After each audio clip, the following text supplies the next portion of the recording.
welcome back to my channel. For those of you that are new, welcome. Thank you so much for joining us. Today I'm going to be doing a chit chat, get ready with me style video. I'm not going to put too much emphasis on the products that I am using, however I will link them down below. Before we move any further, don't forget to click the subscribe button. It's the big red button, you cannot miss it. So let's get started. Alright, so pretty much what I wanted to talk about was, I guess, the story of how I became an influencer. So I've definitely had people ask me like, what kind of work do I do? And for those that know that I am an influencer, things like that, they'll ask like, am I doing it full time? I never saw myself being an influencer. Growing up for the most part, and even when I was in school, because I did go to college after high school, I thought I had to work in an office or be at like a desk. And even with that, it was like, I knew that I wanted to be in the beauty industry. I just didn't know what part.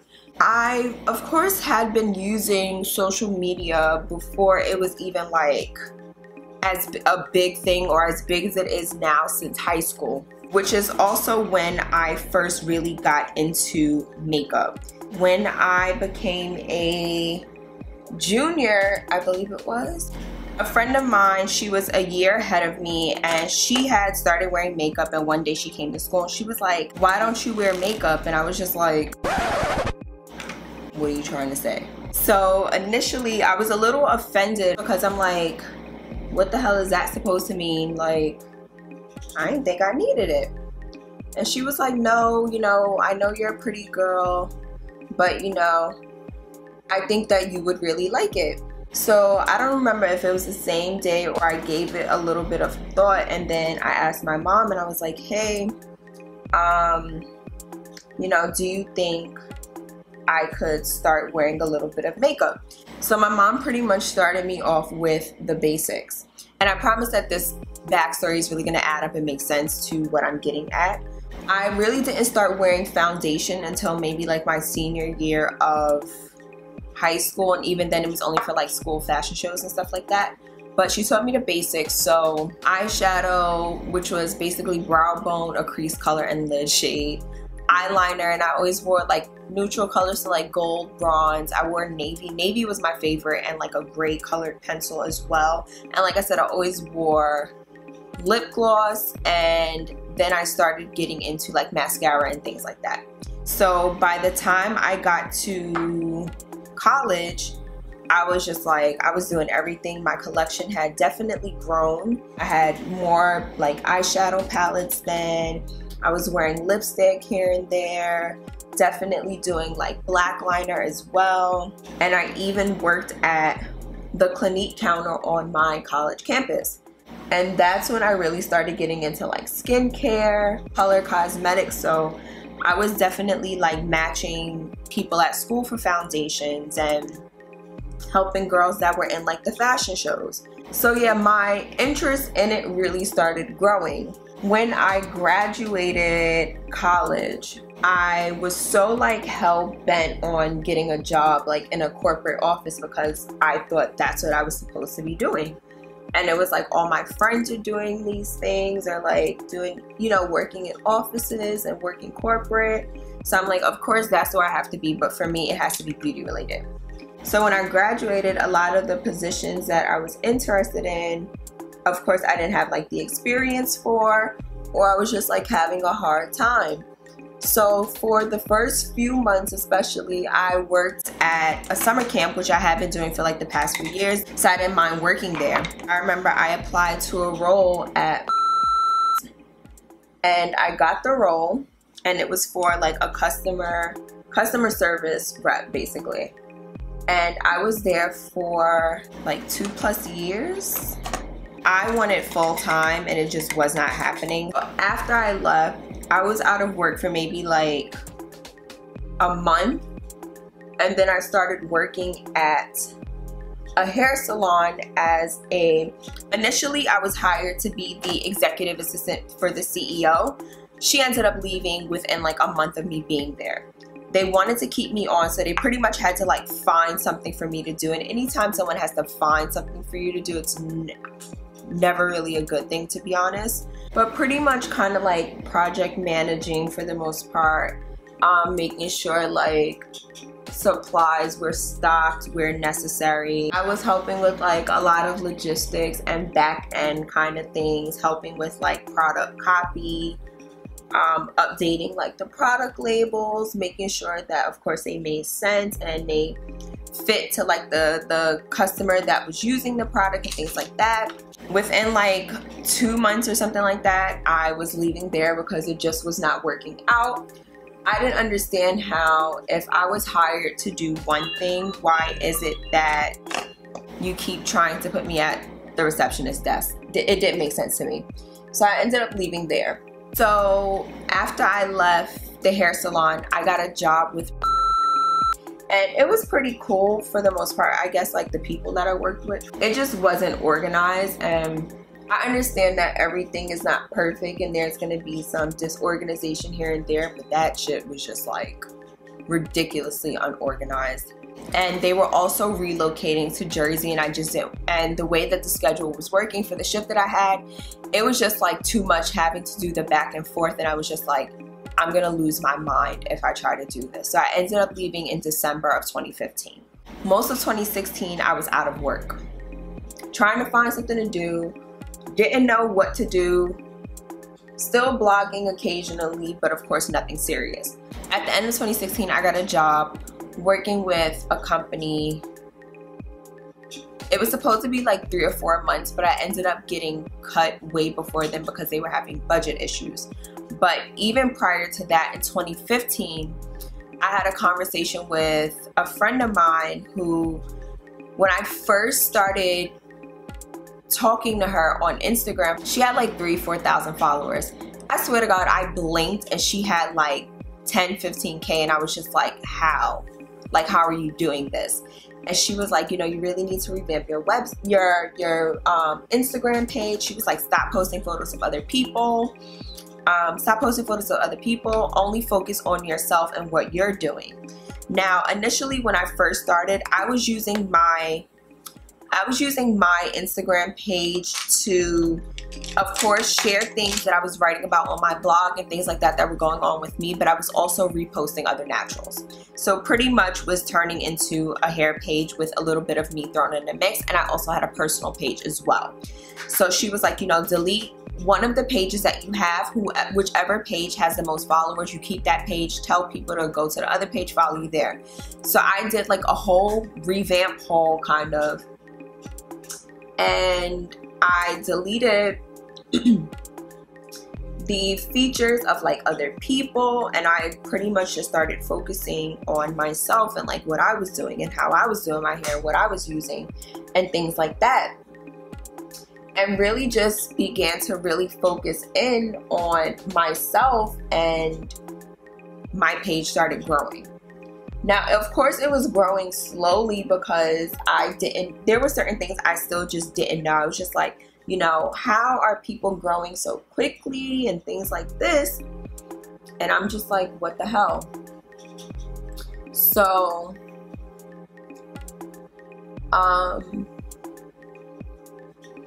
met my mentor in 2015.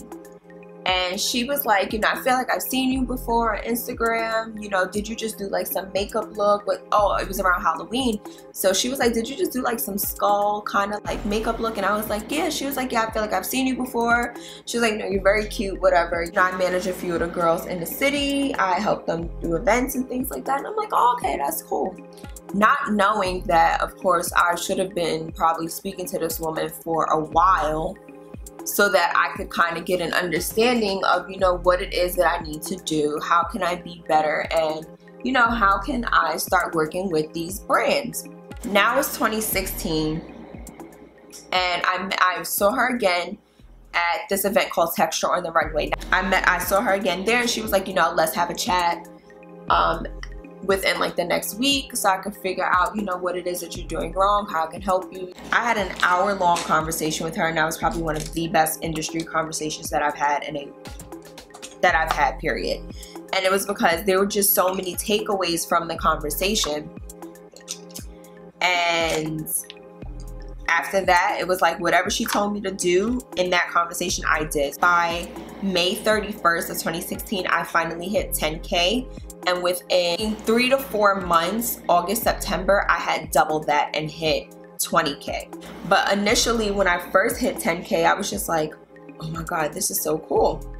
And I felt like that's when brands started taking me a little more seriously. I feel like I've always had like good information that I was giving, but it was just like, I just needed the followers to match for the most part. So now this is 2016, kind of still not knowing what to do full force. But in June 2016, a friend of mine was working with a big company at the time, very big company, and she was like, hey, you know, we're planning a trip for influencers to go to the Hamptons. I would love for you to go. She's like, I know you just hit 10K and I feel like this would be a really good experience for you. Now this was like my first influencer trip, so I really didn't know what to expect. I wasn't sure what was expected of me because there weren't any real like outlines and things like that for things that we were supposed to do. So pretty much we got to play with like a lot of product, hang out, have like some conversations about the product, things like that, and just get to know a lot of the other girls that were also on the trip. I feel like I had a couple more gigs in 2016, but I also started working with this company at the end of 2016 because, like I said, I still wasn't sure what I wanted to do, if this was gonna work out. I started working with them in like August or something like that.